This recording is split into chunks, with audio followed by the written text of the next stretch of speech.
తాకట్లో ఉన్న బంగారాన్ని విడిపించి ఆ రోజున మార్కెట్ ధర కట్టి మిగిలిన డబ్బును మీకు అందిస్తుంది కొమ్మూరి గోల్డ్. నమస్కారం, వెల్కమ్ టు ఐ డ్రీమ్. ధర్మ మార్గం విత్ విజిత కార్యక్రమానికి స్వాగతం.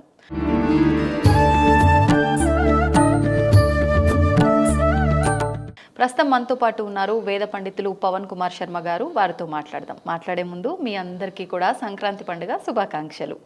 నమస్కారం అండి. శ్రీమాత్రే నమః. సంక్రాంతి శుభాకాంక్షలు అండి మీ అందరికీ కూడా, అలాగే ఐ డ్రీమ్ ప్రేక్షకులందరికీ సంక్రాంతి శుభాకాంక్షలు. ధన్యవాదాలండి. నా తరపున, ప్రేక్షకులందరి తరపున కూడా.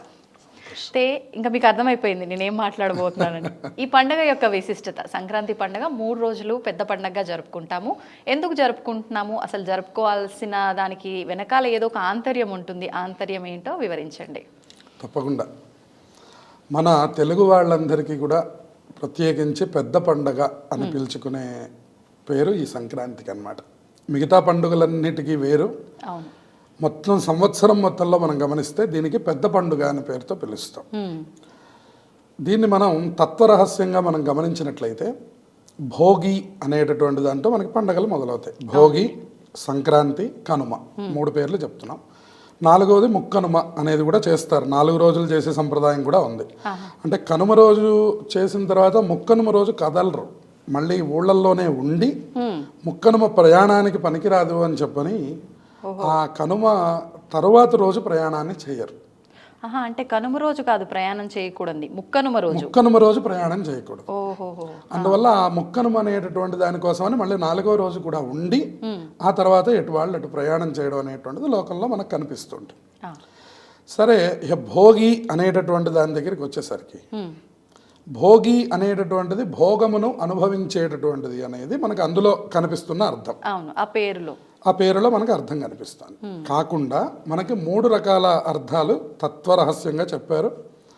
మొట్టమొదటిది ఏమిటి అంటే, గోదాదేవిని రంగనాథ స్వామికి ఇచ్చి వివాహం చేసేటటువంటి పర్వదినం. అంటే 4 రోజులు ధనుర్మాసం దీక్ష చేసినటువంటి తర్వాత ఇక అమ్మవారు ఎవరైతే గోదా అమ్మవారు ఇన్ని రోజులు 30 రోజులు పాశురాలు చెప్పి స్వామివారికి పూలమాలలు అలంకరించి ఈ వ్రతాన్ని ఆచరించిందో ఆవిడ సాక్షాత్తుగా పరమాత్మని పొందింది. పరమాత్మని పొందడమే నిజమైనటువంటి భోగం అని చెప్తున్నారు అన్నమాట. మనం అనుకుంటున్న భోగం కాదు ఇది పరమాత్మని చేరడం. అయితే పరమాత్మని చేరడానికి ఏదైనా ఒక ప్రత్యేకమైన రోజు ఉందా అంటే, ఆవిడ సహజంగా జన్మించి మనందరిలాగానే అలా మనకి ప్రారంభం చేసి వెళుతూ ఉన్నటువంటి యొక్క 4 రోజుల దీక్షకి సాంగతంగా రేపటి రోజున భోగి రోజున గోదా రంగనాథ స్వామి కళ్యాణం చేయడం, అలాగే ఆ రంగనాథ స్వామి పక్కన గోదాదేవిని చేర్చడం. మిగతా అప్పుడు గోదాదేవిని మనం కనిపించం, కేవలం ఈ సందర్భంలో మాత్రమే మనకు కనపడతారు. ఇది ఒక రహస్యం. ఇక రెండవది, భోగి అనేటటువంటిది పీడలను వదిలించుకోవడం అని చెప్తోంది రెండవ రహస్యం.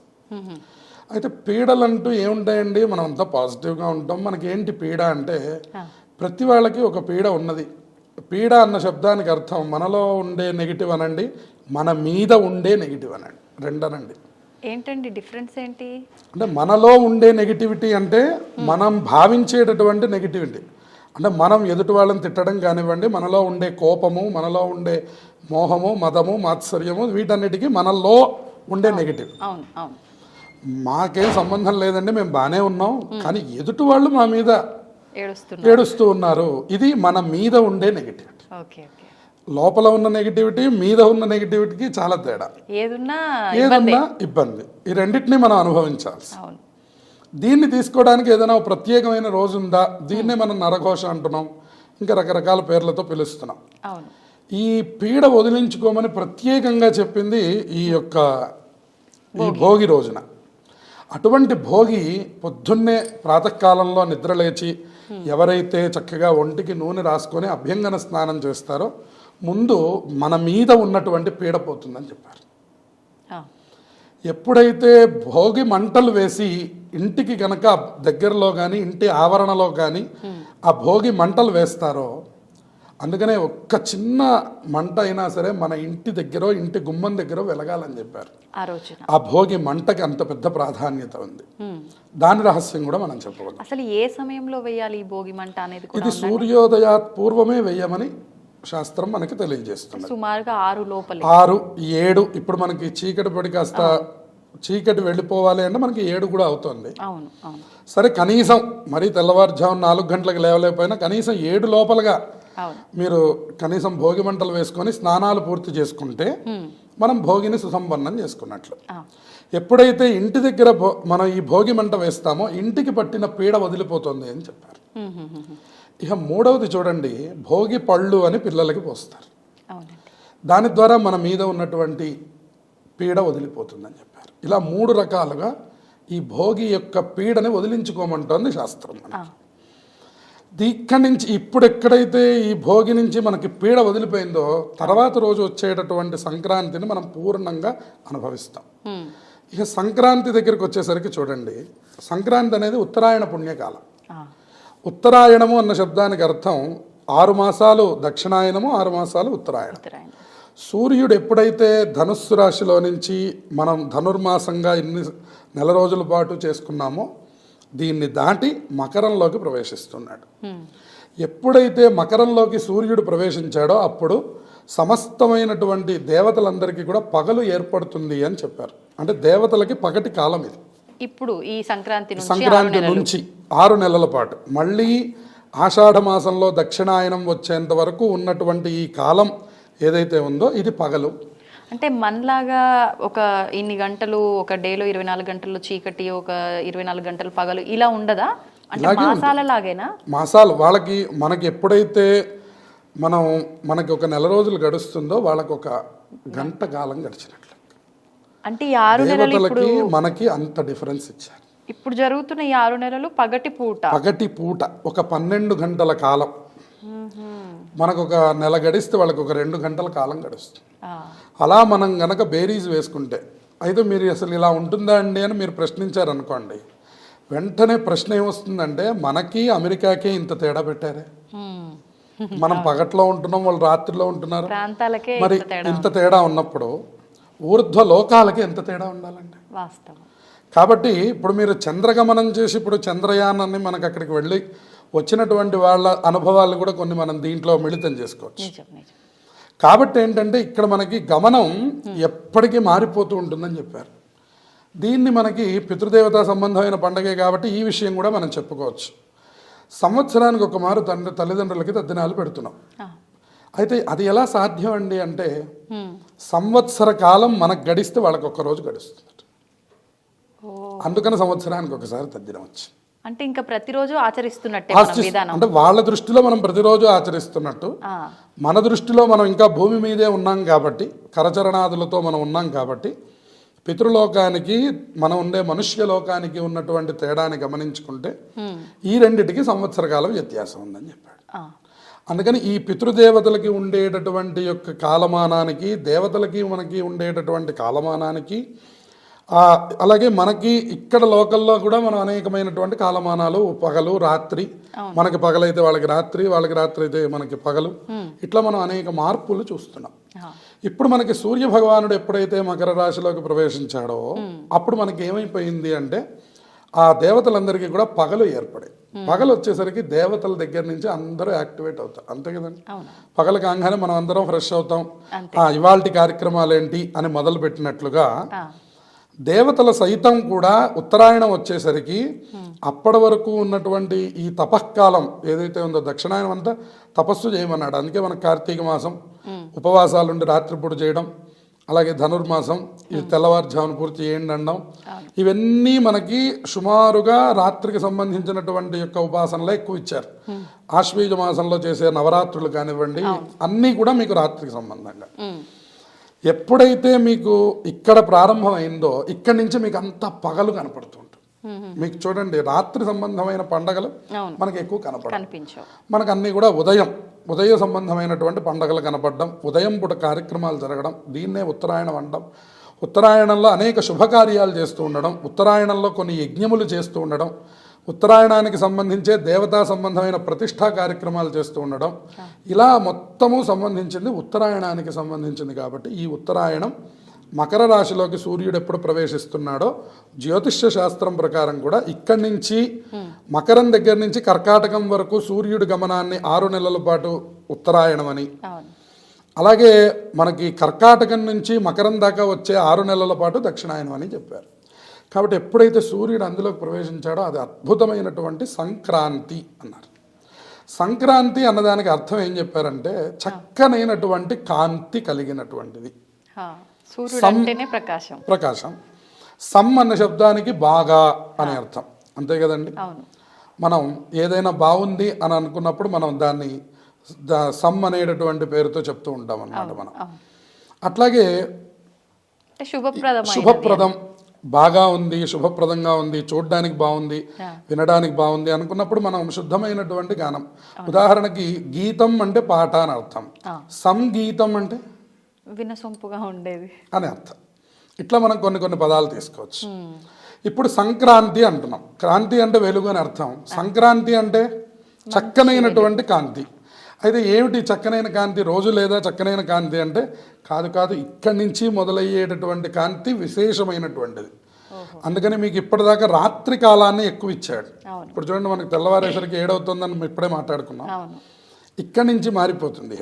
5:30కే సూర్యోదయం అయిపోతుంది కదండి. ఇంకా రాను ఇక వెళ్తున్నటువంటి కాలం మాఘమాసం, పాల్గొన మాసం దాటిన దగ్గర నుంచి మళ్ళీ దక్షిణాయనంలోకి వెళ్ళేంత వరకు కాలం బాగా వేడి వైపుకు పయనం చేస్తుంది. ఈ కాలానికి సూర్యగమనానికి జ్యోతిష్య శాస్త్రకారులు అంత గొప్ప సంబంధాన్ని పెట్టారు. కాబట్టి ఎప్పుడైతే ఈ సూర్య భగవానుడు మకర రాశిలోకి ప్రవేశించాడో ఆ కాలాన్ని మీరందరూ సద్వినియోగం చేసుకోండి అని చెప్పింది. దాన్నే పెద్ద పండగగా చెప్పింది. ఎందుకంటే మనకి ప్రత్యక్ష భగవానుడు సూర్య భగవానుడు. ఇంకా తర్వాత పండగ మనకి కనుమ. ఇక కనుమ అనేటటువంటిది మనకి పశువుల పండగ అని చెప్పింది ధర్మశాస్త్రం. పశువుల పండగ, అలాగే పంటలకి సంబంధించినటువంటి పండుగ. అంటే ఇది ఈ కాలం మనకి పంటలు చేతికొచ్చేటటువంటి కాలం. ఇంతకాలం శ్రమించి మనతో పాటు, మనుష్యులతో పాటు పశువుల సహాయం లేకుండా, అంటే ఇప్పుడంటే మిషన్లు, ఇప్పుడంటే ట్రాక్టర్లు వచ్చాయి, కానీ ఇదివరకు పశువుల సహాయంతోనే అన్ని పండించేవాళ్ళు. కాబట్టి వాటికి కూడా అలంకారం చేసి వాటిని పూజించే రోజు కూడా ఒకటి ఉండాలి అని ఈ కనుమ అనేటటువంటి దాన్ని పశువుల పండుగగా చేశారు పల్లె ప్రాంతాల్లో. మరి ఇప్పుడు సిటీలో ఉంటాం కదండి, మాకేం పశువులు కనపడవు, మేమేం చేయాలనే ప్రశ్న వచ్చినప్పుడు కనుమ రోజు మినుము తినండి అనే ఒక నానుడి వాక్యంగా చెప్తారు. అంటే మినుము సంబంధంగా ఏదైనా ఆహారాన్ని స్వీకరించడం, ఇక మనకి మిగతా ఆహారాలన్నీ కూడా స్వీకరిస్తూ ఉండడం కనుమ ప్రత్యేకతగా మనకి చెప్తూ ఉంటారు.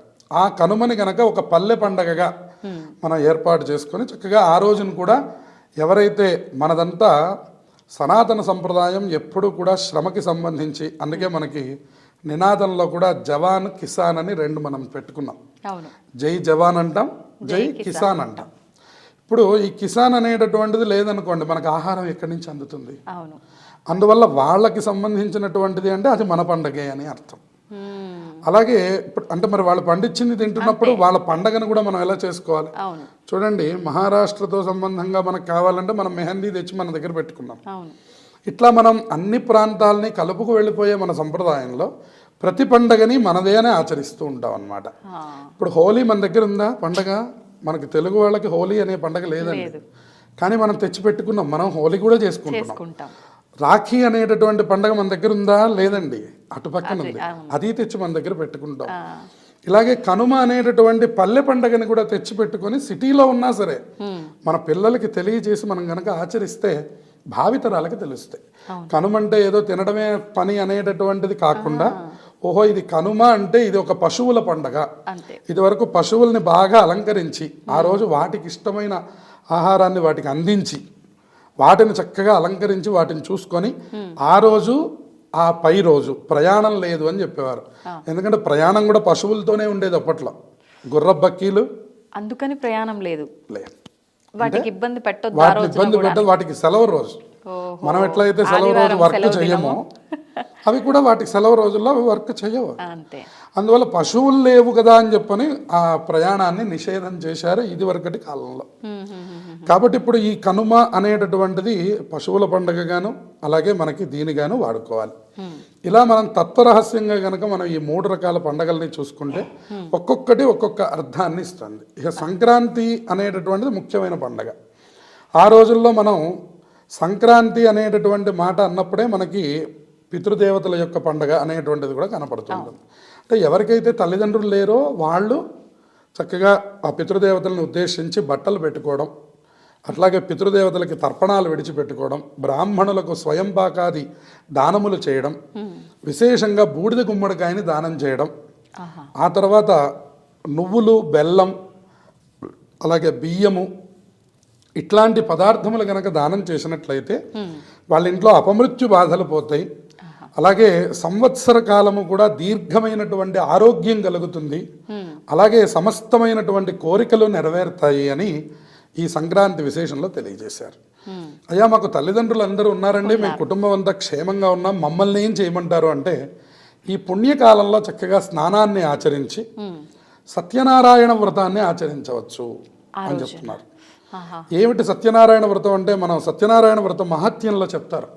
ఏమంటే ఎప్పుడు చెయ్యాలి అని నారద మహర్షి విష్ణుమూర్తిని అడుగుతాడు.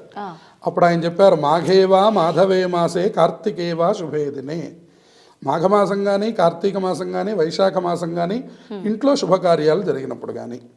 అయ్యా మరి ఏదైనా తిథులు ఉన్నాయా ప్రత్యేకంగా అంటే, ఏకాదశ్యాం పౌర్ణమాస్యాం రవి సంక్రమణేపివా అంటారు. ఏకాదశి పౌర్ణమి మనందరికీ తెలుసు. ఈ రవి సంక్రమణేపివా అనే మాట మనం సహజంగా అంత వాడుకలోకి రాలా. రవి సంక్రమణం అంటే మనకి 12 రాశులు ఉన్నాయి, 12 సంక్రాంతులు ఉన్నాయి. 12 రాశుల్లోకి సూర్యుడు ప్రవేశించినప్పుడు మనం ఒక సంక్రాంతి, అదొక సంక్రమణం, ఒక సంక్రాంతి. అందులో మరి మకరానికి వచ్చేటప్పటికి ఏమిటండి అంటే స్వర్గద్వారములు తెరుచుకుంటాయి అని చెప్పారు. ఎప్పుడైతే మకర రాశిలోకి సూర్యుడు ప్రవేశించాడో అప్పుడు స్వర్గద్వారములు తెరుచుకుంటాడు. మనం చేసే పుణ్యాది విషయాదులన్నీ కూడా దేవతలు గ్రహిస్తారు. దాని ద్వారా ఈ మకర సంక్రమణానికి మరింత విశేషాన్ని ఇక్కడ ఇచ్చారు. ఇక రెండవది, ఇక్కడ అయనం కూడా మారుతూ ఉన్నది అని చెప్పాడు. ఇక్కడ కేవలం మిగతా మాసాల్లో కేవలం ఆ మాసం మాత్రమే మారుతుంది, ఆ సూర్యుడి యొక్క గమనం మాత్రమే మారుతుంది. కానీ ఇక్కడ అలా కాదు. ఇక్కడ ఏమవుతుంది, మాసం మారుతున్నది, అయనం కూడా మారుతున్నది. దానివల్ల సూర్యుడి యొక్క గమనాన్ని అనుసరించి మనకి చక్కనైనటువంటి విభాగాన్ని ఏర్పాటు చేశారు. కాబట్టి ఇప్పుడు పౌషలక్ష్మి అని మనకు ఒక పేరు. పుష్యమాసంలో లక్ష్మీదేవిని పొందండి అని. అంటే అప్పుడు పంటలన్నీ పుష్యమాసంలో చేతికి వస్తాయి. ఇదివరకు గ్రామీణ లెక్కల్లో ఇవన్నీ చాలా గొప్పగా పౌషలక్ష్మి అంటుండేవారు. ఈ లక్ష్మి వచ్చేటటువంటి సందర్భానికే అందరూ చక్కగా ఆ వరి కంకులతో కూడినటువంటి తోరణములు కట్టుకోవడం, ఇదంతా కూడా ఒక పల్లె పండుగ. ఈ పల్లెలే మనకి పట్టుకొమ్మలు. చూడండి, మనకి ఒక భూమికి సంబంధించిన ప్రకృతి మార్పులు తెలుసుకోవాలన్నా, ఇట్లాంటి పండగలకి సంబంధించినటువంటి చక్కటి సంస్కృతిని తెలుసుకోవాలన్నా మనకి పల్లెటూళ్ళల్లోనే బాగా తెలుస్తుంది. అయితే మన సిటీలో ఏం చేయగలమంటే మనకి వీలున్నంతలో మనం ఇట్లాంటివి చేసుకొని, నేను చెప్పినట్టుగా సత్యనారాయణ వ్రతం రవి సంక్రమణంలో చేయమన్నారు కాబట్టి చక్కగా శుభం కోసం ఇంట్లో అందరూ సత్యనారాయణ వ్రతం చేసుకుంటూ, అలాగే మన చుట్టుపక్కల వాళ్ళతో ఈ సంక్రాంతి పర్వదినాన్ని చక్కటి ఆనందంతో అనుభవించడం. ఇక్కడ మళ్ళీ అరిసెలు, నువ్వులు, చిమ్మిలి ఇవన్నీ కూడా పిండి వంటలు చేస్తుంటారు. సకినాలు అంటూ ఉంటారు, అరిసెలు అంటూ ఉంటారు, బొబ్బట్లు అంటూ ఉంటారు. రకరకాల పిండి వంటలు చేసుకొని ఉత్సాహం వర్ధయతే ఇది ఉత్సవం అన్నాడు. కాబట్టి ఈ సంక్రాంతి పండగ, ఈ ఉత్సవాలు ఏవైతే ఉన్నాయో, ఈ గోదాదేవి రంగనాథుణ్ణి కలుస్తున్నటువంటి సందర్భం, ఆ తర్వాత మన పితృదేవతలు ఉత్తమ లోకాలకు వెళ్ళాలని మనం చేసేటటువంటి పితృ కార్యక్రమాలు, అలాగే పండగ కోసం మనం చేసేటటువంటి పూజాది కార్యక్రమాలు, చక్కగా నూతన వస్త్రాలు ధరించడం. ఎప్పుడైతే నూతన వస్త్రాలు ధరిస్తామో అప్పుడు మన దగ్గర నుంచి అలక్ష్మి వెళ్ళిపోతుంది. అలక్ష్మి అంటే జ్యేష్ఠాదేవి, ఆవిడ వెళ్ళిపోతుంది. అప్పుడు మహాలక్ష్మీదేవి అనుగ్రహం కలుగుతుంది. చక్కగా కొత్తటి బట్టలు వేసుకోవడం. మనకి పల్లెటూళ్ళ దగ్గర నుంచి కూడా ఈ ఎగురు వేసే సంప్రదాయం ఉంది. మన కైట్స్ అంటూ ఉంటాం, గాలిపటాలు పతంగులు ఎగరేసే సంప్రదాయంలో మనకి తత్వరహస్యం చెప్పారు. నువ్వు ఎక్కడికైనా వెళ్ళిపో, దారం ఉందని గుర్తుపెట్టుకో. అది ఒక ఆధారం. అంటే దారం అంటాం మనం. చూడండి, మీరు అది పైకి ఎగరవేసిన తర్వాత మీకు ఆ పతంగ మాత్రమే కనపడుతుంది, కానీ దారం ఎవరికి కనపడదు. ఈ దారం అనేటటువంటి భగవంతుడు ఉన్నాడు అని తెలిసి నువ్వు ఎంత దూరమైనా ఎగురు. వితౌట్ దారం నువ్వు ఎగరలేవు, ఎక్కడ పడితే అక్కడ పడిపోతావు. ఈ తత్వములను తెలియజేయడానికి పిల్లలకి మనకి చిన్నప్పటి నుంచి ఎన్నో రహస్యాలు మన పండగల్లో పెట్టి, మీరు ఆడుకోండి, ఆడుకోవడంలో తెలుసుకోండి. అన్నీ ఆడుకుంటూనే తెలుసుకోవాలి. అన్నప్రాశనలో డబ్బులు పెడతాం, అప్పుడు డబ్బు సంపాదిస్తాడా? కాదు. తెలుసుకో అంటే నీ జీవితానికి నీకు డబ్బు కావాలి, నీ జీవితానికి నీకు మంచి భోజనం కావాలి, నీ జీవితానికి నీకు బంగారం ఇత్యాది నగలు ఇవన్నీ కూడా కావాలి, సంపద. ఇలా మనం చక్కగా ఏర్పాటు చేసుకోవడానికి సనాతనమైనటువంటి ఈ సంప్రదాయం మనకి ఎన్నో ఏర్పాటు చేసింది. అందులో ఆఖరికి ఈ ఆటలతో సహా మనకు ఒక తత్వరహస్యాన్ని చక్కగా ఏర్పాటు చేసి, ఒక ఆనందం ఉల్లాసం కోసమే కాదు, దాంట్లో కూడా అర్థం ఉంది. ఆ అర్థమును తెలుసుకొని కాలం వ్యర్థం చేయకుండా మనం అందరం దాన్ని పరమార్థంలోకి నడవగలిగే పండుగలే ఈ భోగి, కనుమ, సంక్రాంతి. ఈ మూడు కూడా తెలుగు వాళ్ళకి అత్యంత ముఖ్యమైనటువంటి పండుగలు. వీటిని మరింత ఆనందంతో చక్కగా మనందరం జరుపుకోవాలి. ధన్యవాదాలండి. శుభమస్తు. And for more videos, Please subscribe to iDream. Please subscribe to iDream. Please subscribe iDream. And please subscribe to iDream. For more videos, subscribe to iDream. please like, share and subscribe to the channel. Congratulations, iDream. Subscribe to iDream. Subscribe to iDream. So subscribe to iDream Media. iDream ki iDream team andarki huge congratulations. Please subscribe iDream Media. Please subscribe to iDream. Subscribe iDream. Please subscribe to iDream. iDream అంటే నా కళల channel subscribe చేసుకున్నారు, నోరు తిరుగుతలేదు, మీరైతే గంట గుర్తు కొట్టండి. For more such videos, please subscribe to iDream. Subscribe to iDream. Please subscribe to iDream. Please subscribe iDream Media. Please do subscribe to iDream. Please subscribe to iDream Media. For best entertainment and information, please subscribe iDream. And don't forget to subscribe to iDream.